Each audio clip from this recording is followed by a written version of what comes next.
بسم اللہ الرحمن الرحیم۔ السلام علیکم محترم اور پیارے ناظرین، پیارے سامعین، آج میں میاں بیوی میں ہونے والے مسائل کا واقعہ بیان کرتی ہوں۔ اس واقعے کو دل کی آنکھوں اور روح کے کانوں سے اپنی سماعتوں کی نظر فرمائیں۔ آج کل کے دور میں میاں بیوی کے رشتے کی بڑی تذلیل ہو رہی ہے۔ بیوی شوہر کو کچھ بھی بول دیتی ہے اور شوہر بیوی کو کچھ بھی بول دیتا ہے۔ مثلاً بات بات پر شوہر بیوی سے کہہ رہا ہوتا ہے، تم ہوتی کون ہو مجھے یہ کہنے والی کہ تم یہ نہ کرو، تم وہ نہ کرو۔ اور بعض بیویاں بھی اسی طرح کہہ رہی ہوتی ہیں کہ تم ہوتے کون ہو مجھے یہ کہنے والے، تم یہ نہ کرو، تم وہ نہ کرو۔ دونوں بغیر سوچے سمجھے کچھ بھی بول دیتے ہیں۔ شوہر کو یہ سمجھنا چاہیے کہ اس کی بیوی کی اس کی زندگی میں کیا اہمیت ہے۔ شریعت نے مجھ پر میری بیوی کے کیا حقوق لاگو کیے ہیں، اور بیوی کو بھی یہ بات سمجھنی چاہیے کہ شریعت نے مجھ پر میرے شوہر کے کیا حقوق لاگو کیے ہیں۔ یہ تو سب بہن بھائی کہیں گے کہ ہم جانتے ہیں۔ جاننے سے کچھ نہیں ہوگا بہن بھائیوں، جاننا کافی نہیں ہے۔ ذرا غور سے سنو کہ کس طرح الٹا جانتے ہیں ہم۔ شوہر شریعت سے یہ جاننے کی کوشش کرتا ہے کہ میرے حقوق میری بیوی پر کیا ہیں، اور بیوی شریعت سے یہ جاننے کی کوشش کرتی ہے کہ میرے حقوق میرے شوہر پر کیا ہیں۔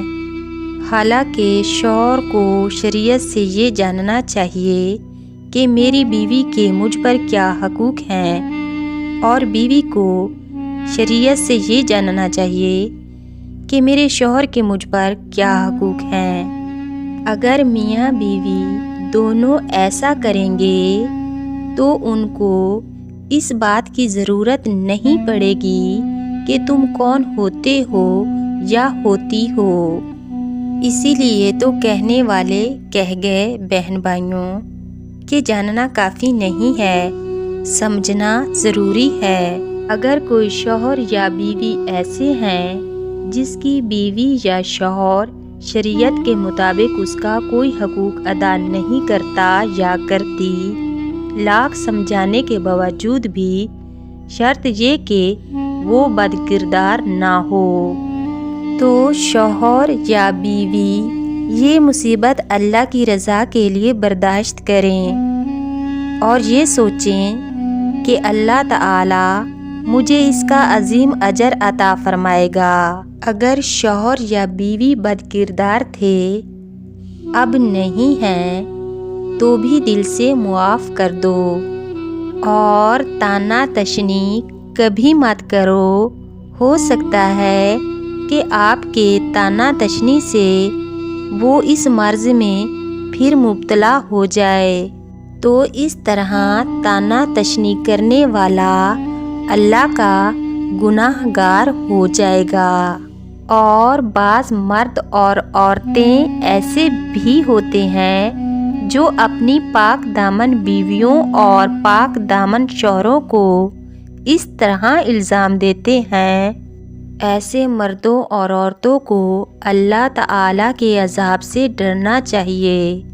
ہو سکتا ہے کہ بیوی کمزور ایمان والی ہو یا شوہر کمزور ایمان والا ہو، تو وہ اس مرض میں مبتلا ہو سکتا ہے یا ہو سکتی ہے جس کا گناہ آپ کے سر ہوگا۔ ایسی طعنہ تشنی سے خود کو بچانا چاہیے۔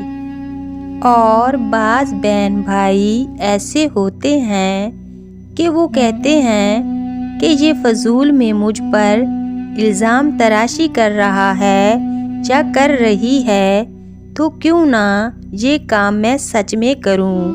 ایسے بہن بھائیوں سے گزارش ہے کہ وہ ایسا سوچنے کی بجائے یہ سوچیں کہ الزام تراشی کرنے والا ان کا مالک نہیں ہے، بلکہ ان کا مالک تو اللہ تعالی ہے، اور الزام تراش نے اس کے ساتھ قبر میں نہیں جانا ہے، بلکہ اس نے اکیلے جانا ہے۔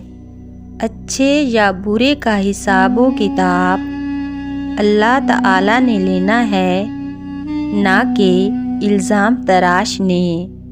لہٰذا ہر شخص کو اپنے اچھے یا برے کا جواب خود دینا ہے، اور جواب لینے والا صرف اللہ تعالی ہے، لوگ نہیں ہیں۔ تمام بہن بھائیوں سے گزارش ہے کہ اس نازک، خوبصورت اور دنیا میں قائم ہونے والے سب سے پہلے رشتے کی اس طرح تذلیل نہ کریں۔ جو شوہر یہ چاہتا ہے کہ اس کی بیوی اس کے پوچھے بغیر کوئی کام نہ کرے، حتیٰ کہ گھر سے باہر قدم تک نہ رکھے، تو اسے چاہیے کہ وہ خود بھی بیوی سے پوچھے بغیر کوئی کام نہ کرے۔ اگر وہ بیوی سے پوچھے بغیر کرے گا تو وہ بیوی کی تذلیل کرے گا۔